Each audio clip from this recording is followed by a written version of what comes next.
রাঙামাটির বাতাসে আজ অন্যরকম একটা ঘ্রাণ। বনরূপা বাজার। এটা শুধু একটা বাজার না, পাহাড়ি ফল-ফলাদি ছুটে আসছে শহরের এই বনরূপা বাজারে। কাঁঠালি মৌসুমী ঘ্রাণে ভরে উঠেছে এই ভাসমান বাজার। প্রতি শনি ও বুধবার এখানে বসে বাজারবার। ভোর থেকে শুরু হয় নৌকার ভিড়। সমতা ঘাটে বোটে করে আসে শাকসবজি, ফলমূল, মাছ, মাংস, হাঁস মুরগি, এমনকি গরু। বাজার জুড়ে থাকে নানা পাহাড়ি শাকসবজি আর ফলমূল, যার সবকিছুই তাজা এবং ভেজাল মুক্ত।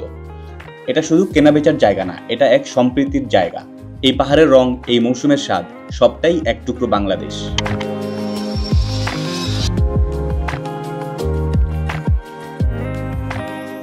স্কুল জীবনে, এমনকি বাসেও শেষ বেঞ্চের এলোমেলো চুলের এই আমি আর আমার এই ক্যামেরার ব্যাগ, আমরা চলে যাচ্ছি মেট্রো রেলের উদ্দেশ্যে।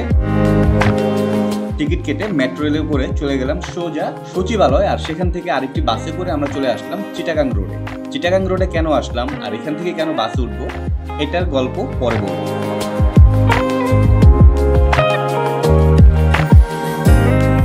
850 টাকা করে টিকিট প্রাইস। এখান থেকে আমরা বাসে উঠে চলে গেলাম সোজা রাঙামাটি।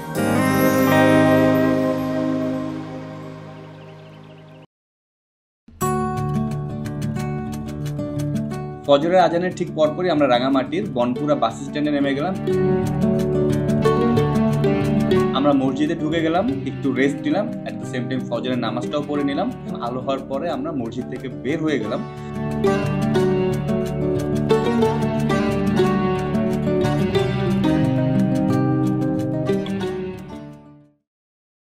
মসজিদের ঠিক অপোজিটেই বাজারের গলি ধরে আমরা ভিতরে ঢুকে গেলাম।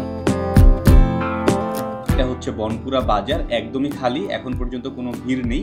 তো আমরা হাঁটতে হাঁটতে একদম শেষে ঘাটে চলে গেলাম, যে জায়গার ভিউটা সত্যি খুবই অসাধারণ। বাজারের পরেই নদী, নদী বলে ভুল হবে, এটা আসলে লেক, অ্যান্ড লেকের অপোজিটেই কিন্তু বিশাল পাহাড়।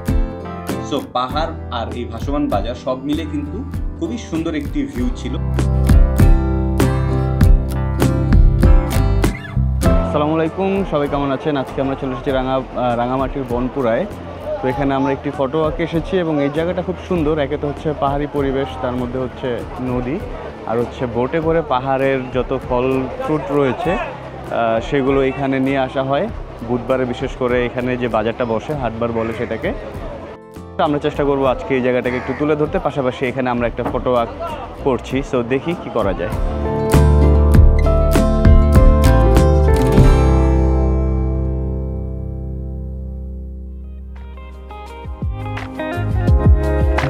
ভোরে সূর্যের আলো পৌঁছাবার আগেই বোটে করে সবাই পৌঁছে যায় এই ঘাটে। এক এক সিজনে এক এক ধরনের ফল ফলাদি শাকসবজি এই ঘাটে পাওয়া যায়। এখন যেহেতু কাঁঠালের সিজন, তাই কাঁঠালের পরিমাণটাই বেশি।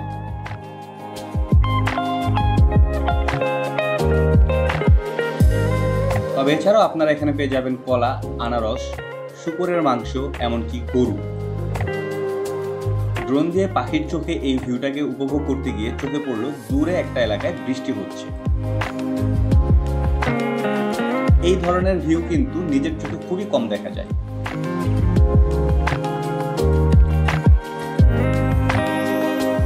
নিজের চোখে বনপুরার এই ভাসমান বাজার আর দূরে বিশাল পাহাড় সত্যি অসাধারণ লাগছিল।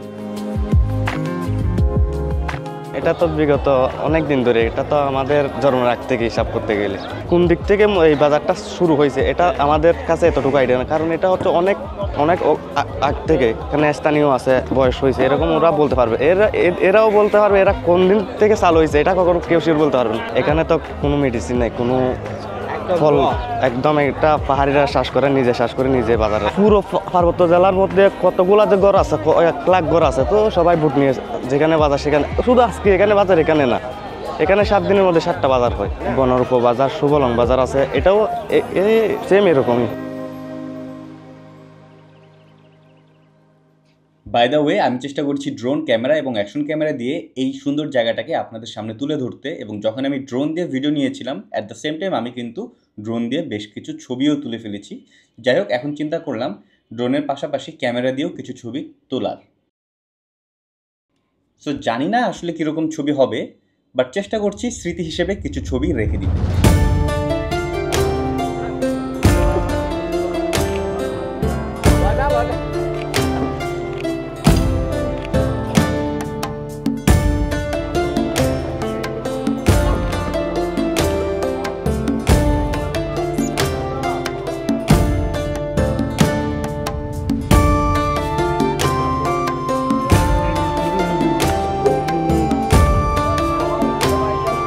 এইখানে হচ্ছে যে ছাতা নিয়ে একজন দাঁড়ায় আছে, সামনে কাঁঠাল ছাতা নিয়ে দাঁড়ায় আছে।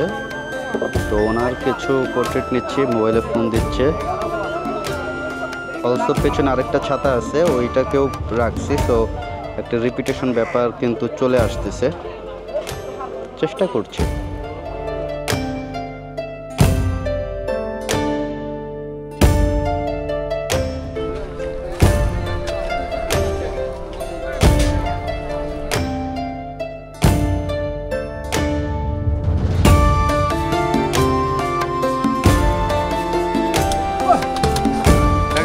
এটা কি মুরগি?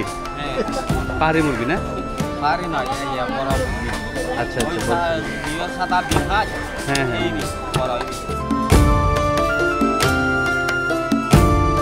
ওয়েল, সো এরপরে আমরা বাজারের ভিতরে ঢুকে গেলাম এবং বাজারটাকে একটু এক্সপ্লোর করার চেষ্টা করলাম।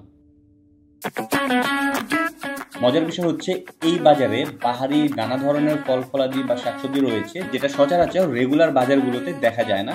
তার থেকে বড় কথা হচ্ছে এই জায়গার প্রতিটা খাবারই কিন্তু ফ্রেশ এবং ভেজাল মুক্ত।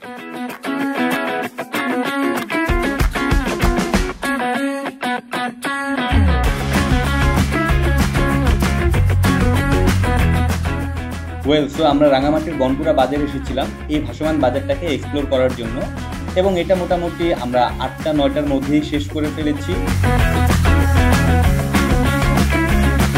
আমরা বনরূপা বাজার থেকে 200 টাকা সিএনজি ভাড়া করে চলে আসলাম রাঙামাটির ব্র্যান্ড ঝুলন্ত ব্রিজটাকে এক্সপ্লোর করতে। মাত্র 20 টাকার টিকিট কেটে আমরা চলে গেলাম এই পার্কের ভেতরে।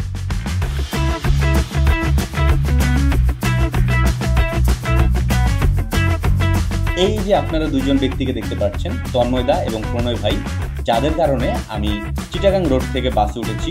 মূলত তারা আমার সাথে আসেনি, আমি তাদের সাথে এই ট্যুরে এসেছি।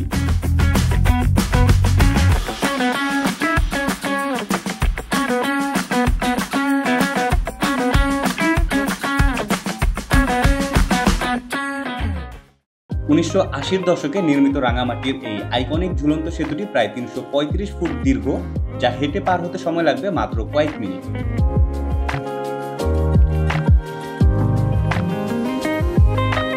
রাঙামাটির পর্যটকদের কাছে এই ঝুলন্ত ব্রিজটি একটি বিশেষ আকর্ষণ, যার কারণে এই ব্রিজটিকে বলা হয় সিম্বল অফ রাঙামাটি।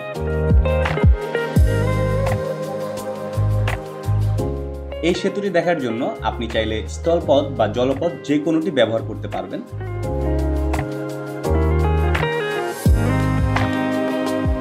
নির্দিষ্ট পরিমাণে ভাড়া পরিশোধের মাধ্যমে আপনারা ঘন্টা হিসেবে বোটে করেও এই লেকটি ঘুরে দেখতে পারেন। শীতকালে এখানে অসাধারণ দৃশ্য উপভোগ করা গেলেও বর্ষার মৌসুমে কিন্তু খুবই সাবধানে থাকতে হবে। এক কথায় বললে এই ঝুলন্ত সেতুটি রাঙামাটির আবেগ, ইতিহাস আর উন্নয়নের গল্প।